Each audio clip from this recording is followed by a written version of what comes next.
Gente, vamos continuar a leitura da Montanha Mágica? Né? Que eu tô com uma preguiça de gravar, porque eu sei que quando eu tenho que gravar, eu tenho que ler em voz alta, né? E aí dá uma preguicinha.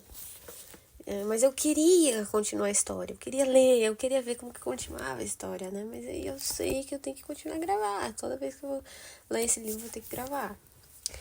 Nada contra gravar. Também me incentiva bastante a ler. Mas não sei, dá uma preguiça. Vamos lá. Da casa dos Tjenapel e do estado moral de Hans Castorp. Isso não lhe redundou em desvantagem, pois passou a morar na casa do cônsul Tjenapel, seu tutor nomeado pelo tribunal. Nada lhe faltava ali, nem com respeito à sua pessoa, nem tampouco no referente à defesa de seus interesses, dos quais ele ainda nada sabia. O cônsul Tjenapel, tio da saudosa mãe de Hans, administrava os bens deixados pelos Castorp. Pôs à venda os imóveis, também se encarregou de liquidar a firma Castorp e Filho, importação e exportação, o que conseguiu salvar foram uns 400 mil marcos, a herança de Hans Castorp. O cônsul Tjenapel aplicou-os em valores seguros, cobrando no início de cada trimestre, não obstante os sentimentos de parente, 2% de comissão legal sobre os juros vencidos. A casa dos Tjenapel, situada no fundo de um jardim, à avenida de Haversterhude, eu acho que é assim, dava para um gramado no qual não se tolerava erva daninha, por menor que fosse. Atrás havia um roseiral público, depois o rio. Apesar de possuir uma bela carruagem, o cônsul caminhava todos os dias ao escritório na cidade velha, a fim de fazer um pouco de exercício, já que às vezes sofria de ligeiras congestões cerebrais. E às 5 da tarde regressava da mesma maneira para o almoço, segundo o costume cultivado com esmero na casa dos Tjenapel. Era um homem de corpo avantajado, vestia-se com os melhores tecidos ingleses e tinha olhos azuis um tanto saltados, atrás de óculos com aros de ouro, o nariz coberto de espinhas, barba grisalha de marinheiro e um diamante esplendoroso no curto mindinho da mão esquerda. Sua mulher já falecera havia muito tempo. Tinha 2 filhos, Peter e James. O primeiro servia na marinha e passava apenas pouco tempo na casa paterna, ao passo que o outro trabalhava no comércio de vinhos da família, como futuro herdeiro da firma. A casa da família era dirigida desde muitos anos por Shelley, filha de um ourives de Altona, que andava com alvos punhos engomados em volta dos pulsos roliços. Cumpria a ela cuidar de que na mesa de almoço e de jantar houvesse fartura de frios, camarões, salmão, enguia, peito de ganso e tomato ketchup. Tomato ketchup. Não sei por que tá nessa fonte aqui, muito engraçada. Gente, eu tô fungando porque a minha rinite não está nada boa. Vamos continuar, que eu acabei de assoar o nariz. Então, tomato ketchup para o rosbife. Ela observava com os olhos vigilantes os garçons contratados por ocasião dos banquetes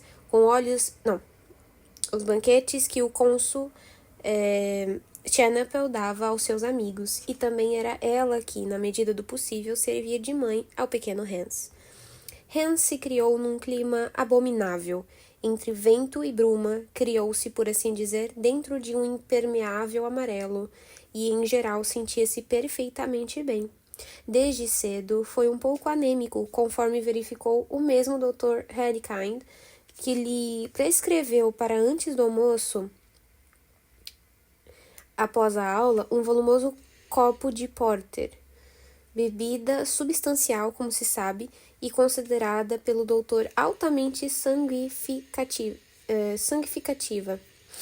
Em todo caso, o Porter tranquilizava a vitalidade de Hans de modo apreciável e, para o seu bem, aumentava nele uma determinada tendência para basbaquice, como dizia seu tio Chenephel.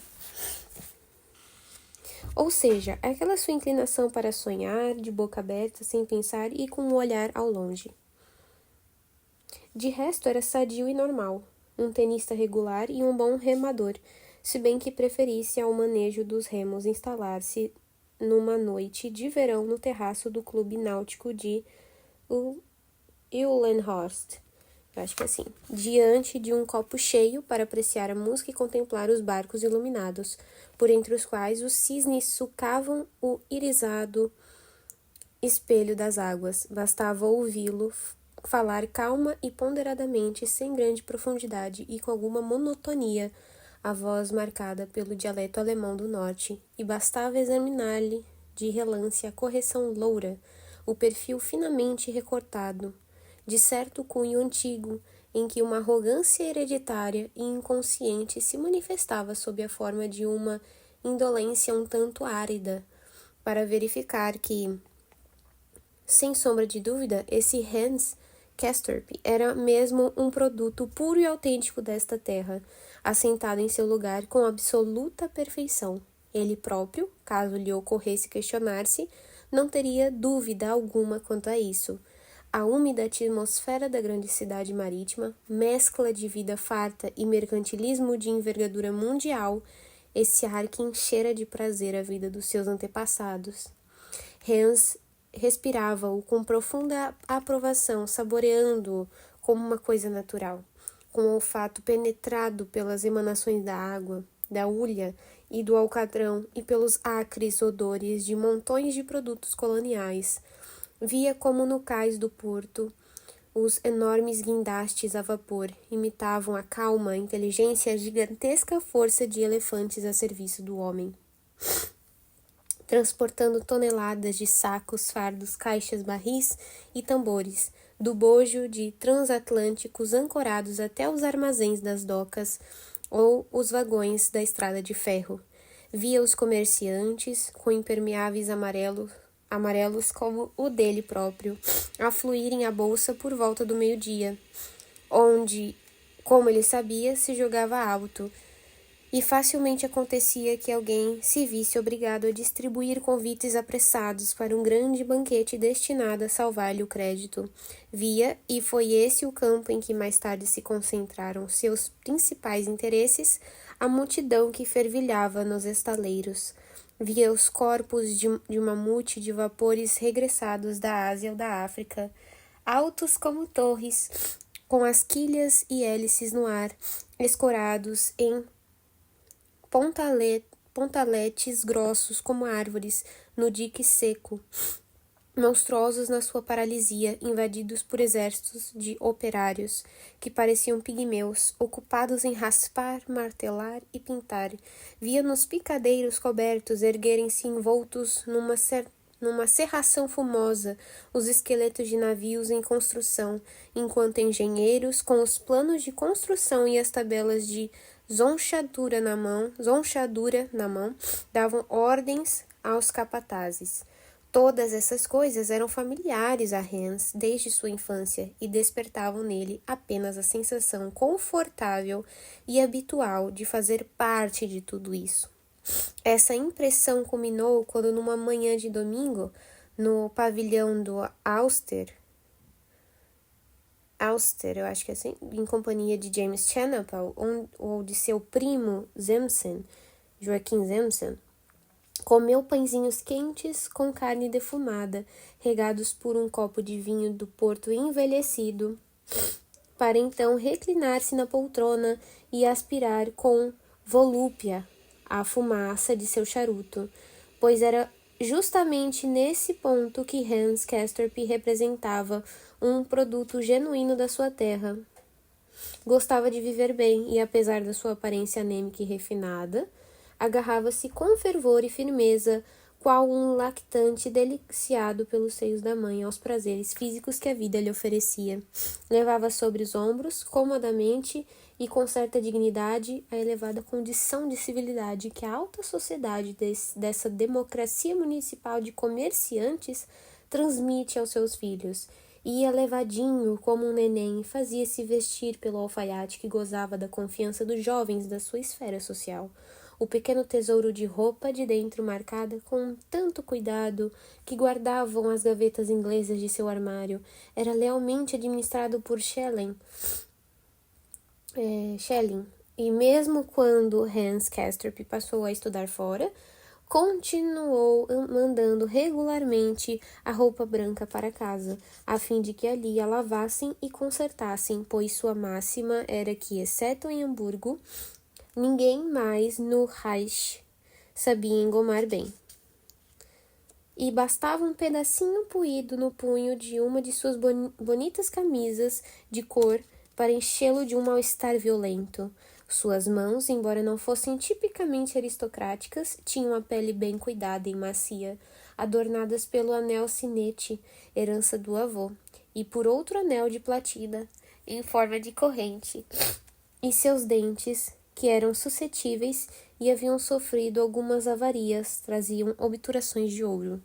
Ao caminhar ou permanecer de pé, avançava um pouco o ventre, o que não dava propriamente uma impressão de energia marcial. Em compensação, era impecável sua postura à mesa. Ele era gentil ao voltar o tronco teso para o vizinho com quem falava, pausadamente e com leve sotaque do norte alemão. E os cotovelos achegavam-se ao corpo enquanto dissecavam um pedaço de frango ou extraía, ao manusear com habilidade, o talher especial.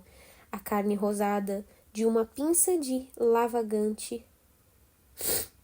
Terminada a refeição, era sua primeira necessidade a tigelinha de água perfumada para lavar os dedos, e a segunda, o cigarro russo, sonegado ao imposto alfandegário, uma vez que Hans tinha uma fonte conveniente onde comprá-lo a contrabando.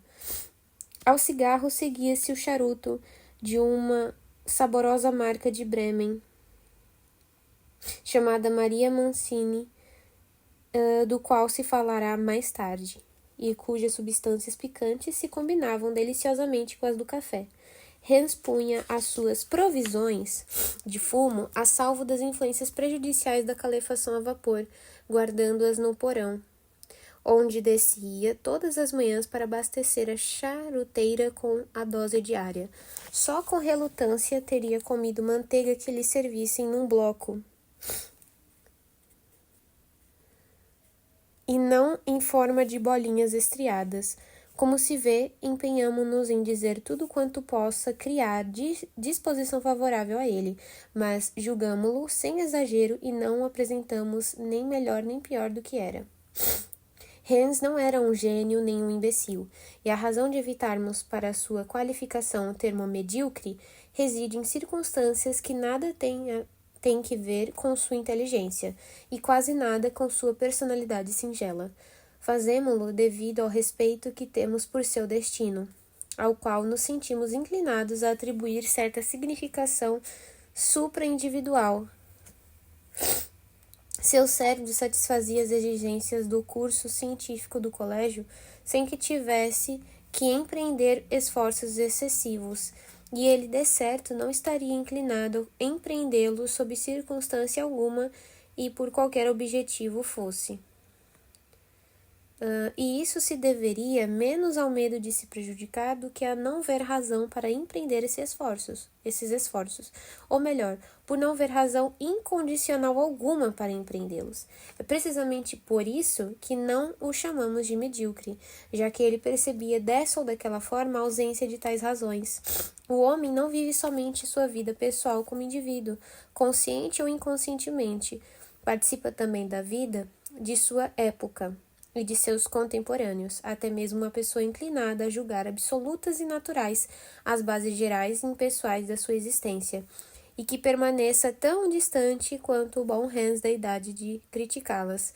Até uma pessoa assim pode facilmente sentir seu bem-estar moral um tanto diminuído pelos defeitos inerentes a essas bases. O indivíduo pode vislumbrar numerosos objetivos pessoais, finalidades, esperanças, perspectivas que lhe dê impulso para grandes esforços e elevadas atividades, mas quando o elemento impessoal que o rodeia,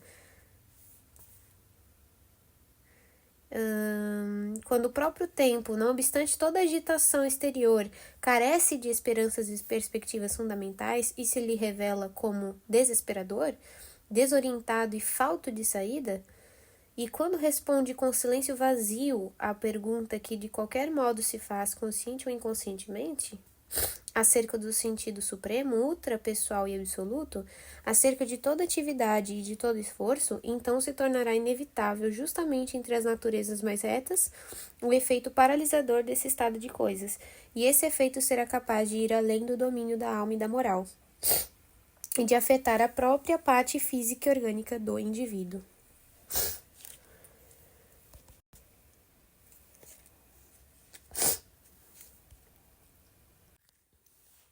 Para alguém se dispor a entender uma obra que ultrapasse a medida da necessidade pura e simples, sem que seu tempo saiba uma resposta satisfatória à pergunta "para quê?", é indispensável isolamento e prontidão moral, algo raro e de natureza heróica, ou então uma vitalidade muito robusta. Hans não possuía nenhuma nem outra dessas qualidades.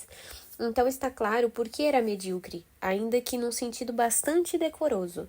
Tudo isso se refere à disposição interior do nosso jovem, não só durante sua vida escolar, senão também durante os anos posteriores a ela, quando já escolhera sua profissão civil.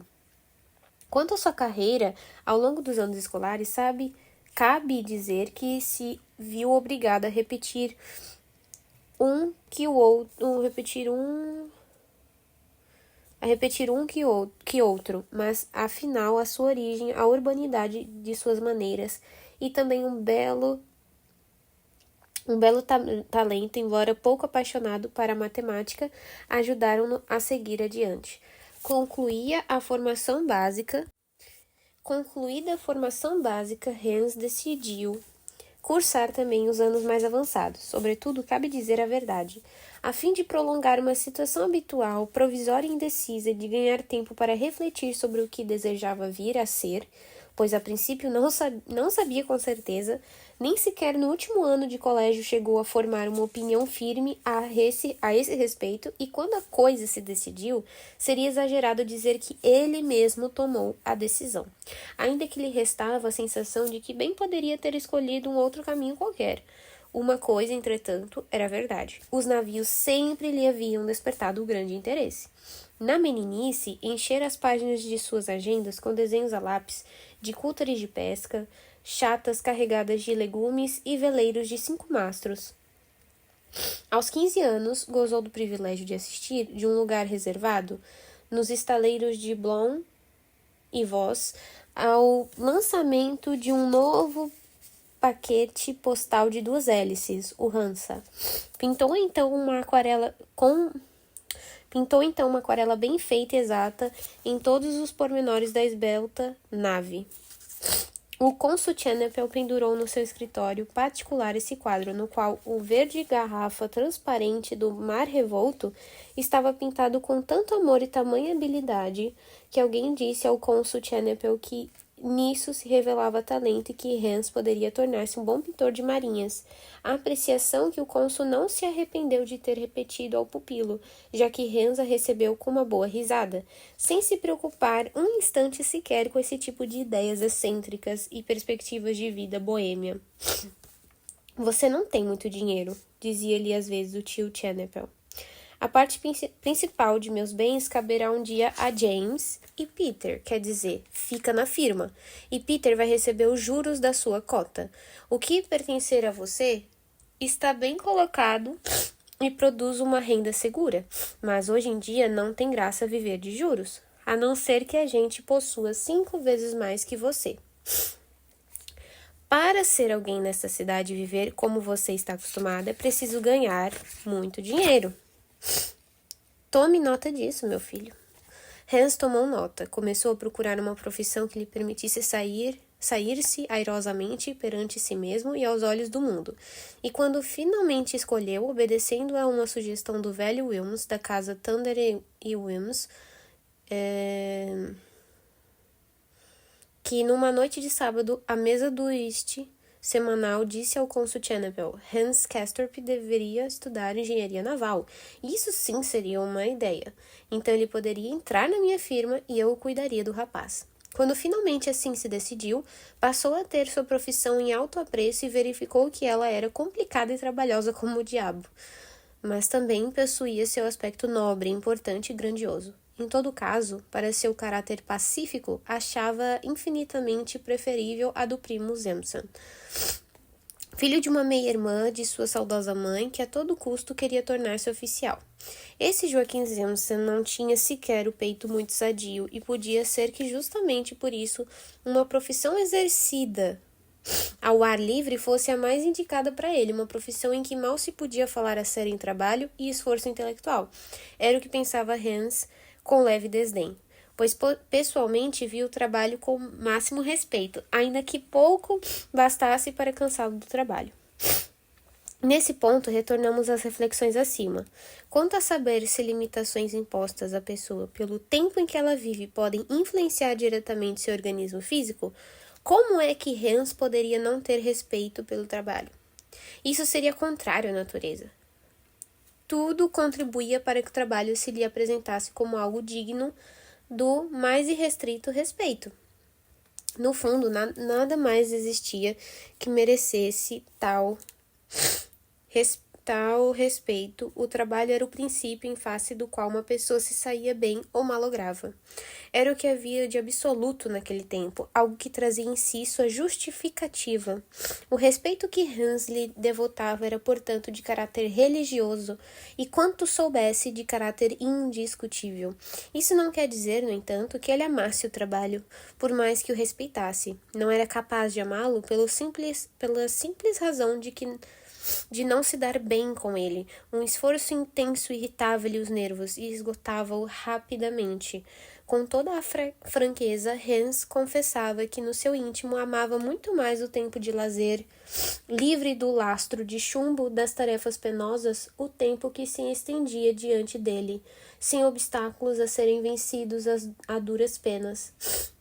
Essa contradição na sua atitude perante o trabalho deveria, a bem dizer, ser resolvida. Será que o caminho para que seu corpo, tanto quanto seu espírito, primeiro o espírito e sob sua influência o corpo, pudesse dedicar-se ao trabalho com maior prazer e intensidade, estaria em que Hans, no âmago da sua alma, naquelas profundezas que ele mesmo ignorava, pudesse ser capaz de crer no trabalho como valor absoluto e princípio autojustificado e de achar sossego nesse pensamento?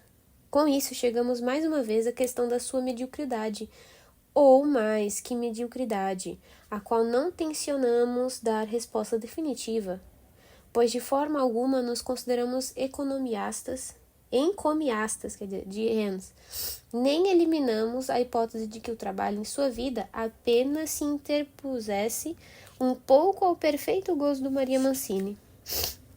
Jamais foi convocado ao serviço militar. Aliás, no fundo do seu coração antipatizava com ele, e assim conseguiu evitar a convocação. Possivelmente é o médico militar Dr. Eberding, que frequentava a vila na avenida de Hervesterode, eu não sei como pronuncia, Hervesterode, tivesse ouvido ao cônsul Chernobyl, assim de passagem, que o jovem Castorp considerava a obrigação de vestir a farda uma interrupção sensível dos estudos universitários que acabara de iniciar fora de Hamburgo.